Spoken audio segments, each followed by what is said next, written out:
Welcome students. আজ আমরা যেটা পড়ব সেটা হচ্ছে তাপের ঘটনাসমূহ চ্যাপ্টার থেকে। তো তোমরা সকলেই জানো যে তাপের প্রভাবে সকল বস্তুরই কম বেশি প্রসারণ হয়। তো পদার্থ সাধারণত তিন রকমের: কঠিন, তরল এবং গ্যাসীয় পদার্থ। সকলেরই তাপীয় প্রসারণ হয়, কিন্তু এই তিন প্রকার অবস্থার প্রসারণ সমান হয় না। এদের মধ্যে কঠিনের প্রসারণ সবচেয়ে কম, তরলের প্রসারণ কঠিন পদার্থের প্রসারণের চেয়ে একটু বেশি, আর গ্যাসের প্রসারণ সবচেয়ে বেশি বা সর্বোচ্চ হয়। আমাদের দৈনন্দিন জীবনে বিভিন্ন ঘটনা তোমরা দেখবে, যেমন ধরো গরু গাড়ির চাকায় লোহার বের পড়ানো ঘটনা দেখেছ, যে গরুর গাড়ির চাকায় লোহার বের পড়ানোর ক্ষেত্রে কঠিন পদার্থের তাপীয় প্রসারণকে কাজে লাগানো হয়। এছাড়া রেল লাইনের যে দুটো জোড়া থাকে, সেই জোড়ার মুখে সামান্য ফাঁক রাখা হয়, এতে করে গ্রীষ্মকালে বা লাইনের সঙ্গে চাকার ঘর্ষণে যে তাপ উৎপন্ন হয়, সেই তাপে রেল লাইন প্রসারিত হয়ে বেঁকে যেতে পারে। ফাঁক রাখলে এরকম দুর্ঘটনা হয় না। তো যাই হোক, আজ আমরা কঠিন পদার্থের প্রসারণ নিয়ে আলোচনা করব। তো বিভিন্ন কঠিন পদার্থের ক্ষেত্রে, বিভিন্ন ধাতুর ক্ষেত্রে প্রসারণ আলাদা আলাদা হয়। লোহার প্রসারণ এক রকমের হবে, তামার প্রসারণ আর এক রকমের হবে। বিভিন্ন ধাতুর প্রসারণ বিভিন্ন রকমের হবে। তো যে কোনো কঠিন পদার্থের প্রসারণ নিয়ে আমরা আজকে আলোচনা করব। কঠিন পদার্থের প্রসারণ।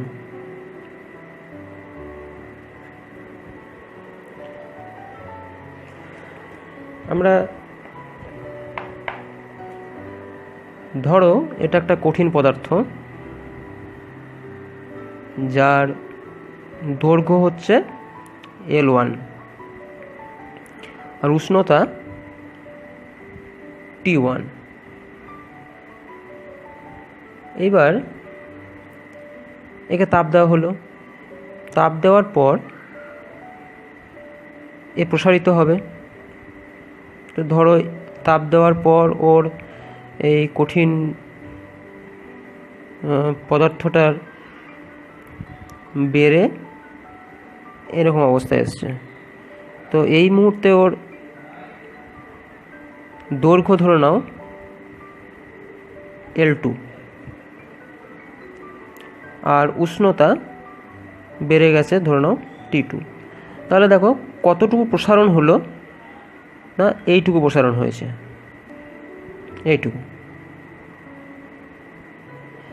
তাহলে তাপ দেওয়ার ফলে কঠিন পদার্থের দৈর্ঘ্যের কীরকম পরিবর্তন হলো, না কতটুকু পরিবর্তন হলো? প্রথমে ছিল L1 দৈর্ঘ্য, এখন হয়েছে L2। তাহলে L2 মাইনাস L1টা হচ্ছে দৈর্ঘ্য বৃদ্ধি। এটা হচ্ছে দৈর্ঘ্য বৃদ্ধি, ঠিক আছে। আর উষ্ণতা কত বৃদ্ধি হলো? ছিল T1, হলো T2। তাহলে T2 মাইনাস T1 হচ্ছে উষ্ণতা বৃদ্ধি। উষ্ণতা বৃদ্ধি। এখানে অবশ্যই উল্লেখ করে দেওয়া ভালো যে T2টা গ্রেটার দেন T1, ঠিক আছে। তাহলে এই যে দৈর্ঘ্য বৃদ্ধি L2 মাইনাস L1, এটা কি বিষয়ের ওপর নির্ভর করে? না প্রাথমিক দৈর্ঘ্য কত ছিল, কঠিন পদার্থটা প্রথম যখন নিয়েছিলাম তার দৈর্ঘ্য কত ছিল L1, এর ওপর নির্ভর করে। আর আরেকটা জিনিসের ওপর নির্ভর করছে, সেটা হচ্ছে এর উষ্ণতা বৃদ্ধি কত হলো তার উপর নির্ভর করছে।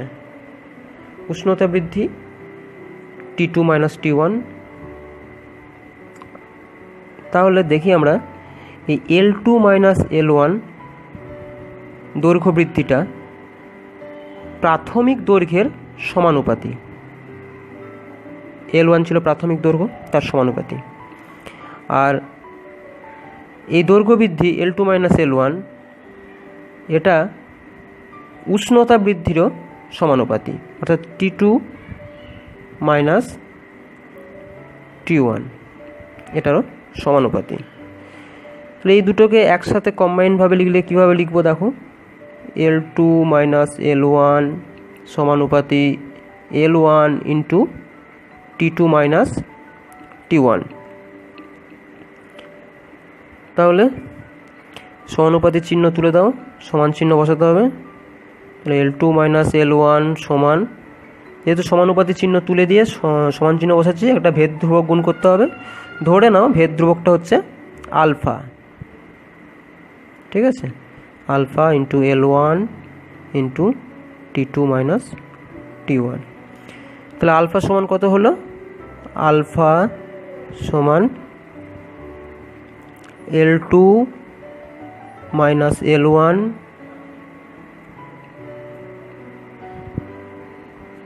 Divided by L1 into T2 - T1। এই যে আলফা, এটাকে বলা হয় দৈর্ঘ্য প্রসারণ গুণাঙ্ক। এটাকে বলা হয় দৈর্ঘ্য প্রসারণ গুণাঙ্ক। তো দৈর্ঘ্য প্রসারণ গুণাঙ্ক এর সংজ্ঞা দিতে হবে, কাকে বলে দৈর্ঘ্য প্রসারণ গুণাঙ্ক। না দেখো, যদি T2 - T1 এই টার্মটা যদি 1 হয়, এর মান যদি 1 হয়, আর L1 এর মান যদি 1 হয়, তাহলে আলফা সমান কত কী হবে দেখো, ধরো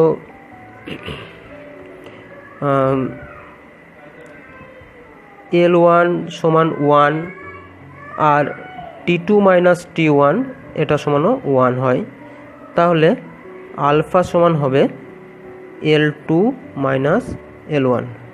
ঠিক আছে, তাহলে এখান থেকে আমরা সংজ্ঞা দিতে পারি। হ্যাঁ, কীরকম সংজ্ঞা না, কোনো কঠিন পদার্থের একক উষ্ণতা বৃদ্ধির জন্য প্রতি একক দৈর্ঘ্যে যে পরিমাণ দৈর্ঘ্য প্রসারণ হয় তাকেই দৈর্ঘ্য প্রসারণ গুণাঙ্ক বলে। তাহলে এর একক কি হবে দেখো, এখানে ওপরে রয়েছে L2 - L1, এর একক কি, এটা দৈর্ঘ্যের একক। আবার নিচেও দেখো L1 রয়েছে, এটাও দৈর্ঘ্যের একক। তাহলে এই দৈর্ঘ্যের একক আর এই দৈর্ঘ্যের এককটা কেটে যাচ্ছে, তাহলে শুধু ওপরে 1 থাকছে আর নিচে থাকছে উষ্ণতা বৃদ্ধির একক। উষ্ণতা বৃদ্ধির একক মানে ডিগ্রি সেন্টিগ্রেড।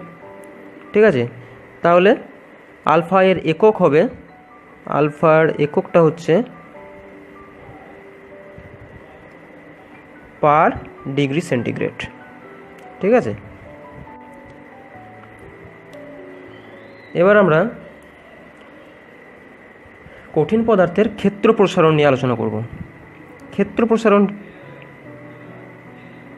কি, ক্ষেত্রফল প্রসারণ।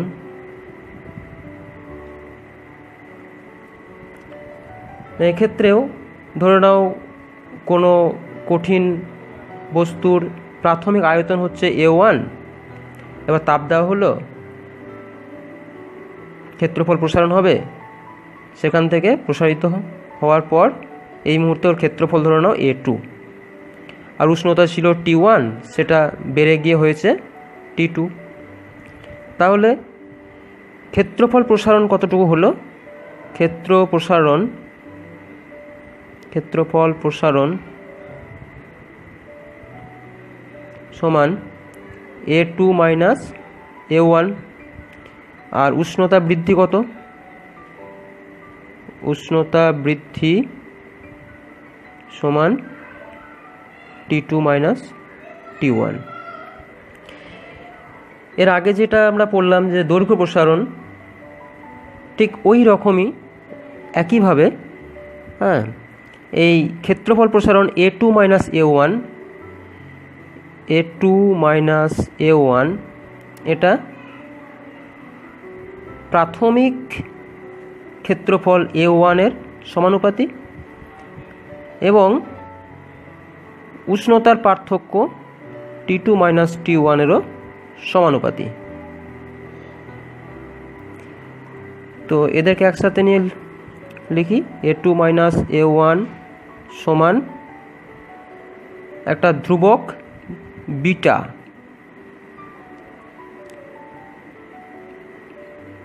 Into A1 into T2 minus T1। তাহলে এই বিটা সমান কত হবে? A2 minus A1 divided by A1 into T2 minus T1। ঠিক আছে, তাহলে দেখো বিটাটাকে বলা হয় ক্ষেত্রফল প্রসারণ গুণাঙ্ক। এরও এবার সংজ্ঞা দেওয়া যাবে। যদি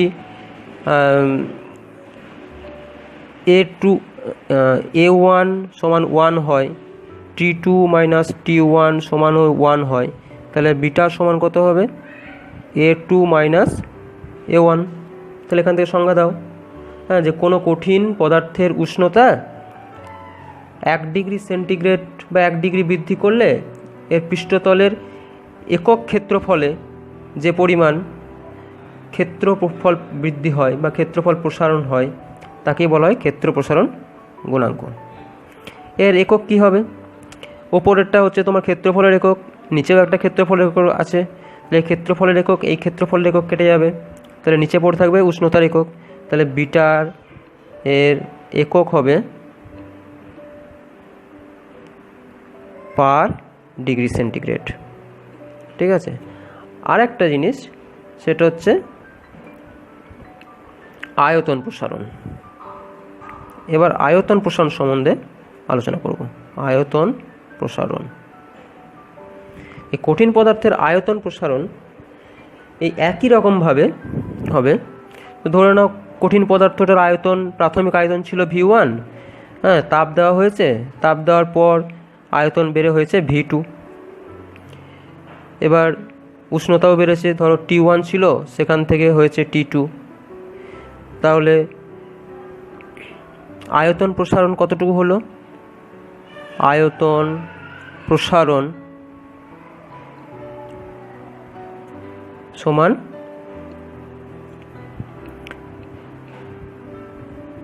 V2 মাইনাস V1।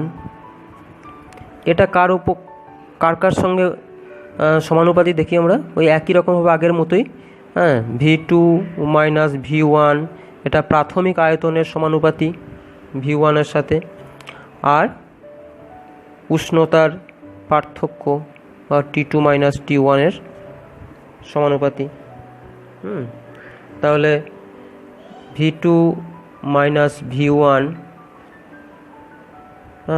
সমানুপাতিক V1 into T2 minus T1। ঠিক আছে, তাহলে সমানুপাতিক চিহ্ন তুলে সমান চিহ্ন বসাচ্ছি। তাহলে V2 মাইনাস V1 সমান একটা ধ্রুবক গুণ করছি, ভেদ ধ্রুবক gamma into V1 into T2 minus T1। তাহলে গামা সমান কত হচ্ছে?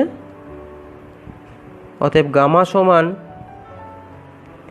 V2 minus V1 divided by V1 into T2 minus T1। এটা হচ্ছে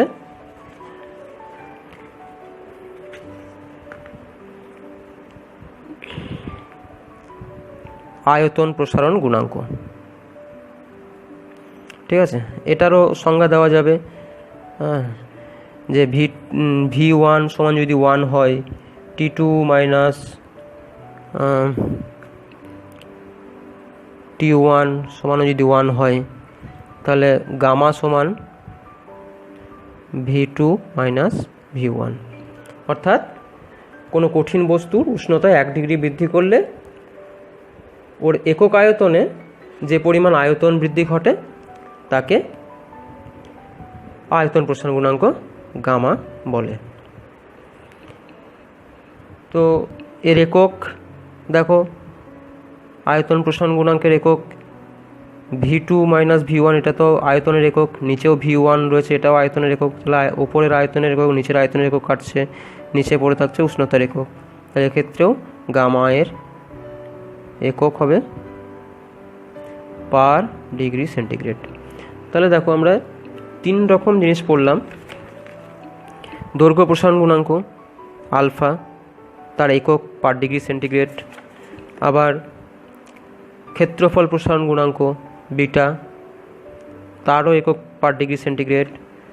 আয়তন প্রসারণ গুণাঙ্ক গামা, তারও একক পার ডিগ্রি সেন্টিগ্রেড। অর্থাৎ দৈর্ঘ্য প্রসারণ গুণাঙ্ক, ক্ষেত্রফল প্রসারণ গুণাঙ্ক এবং আয়তন প্রসারণ গুণাঙ্কের একক শুধুমাত্র উষ্ণতার এককের ওপর নির্ভর করে, আর কারোর ওপর নির্ভর করে না।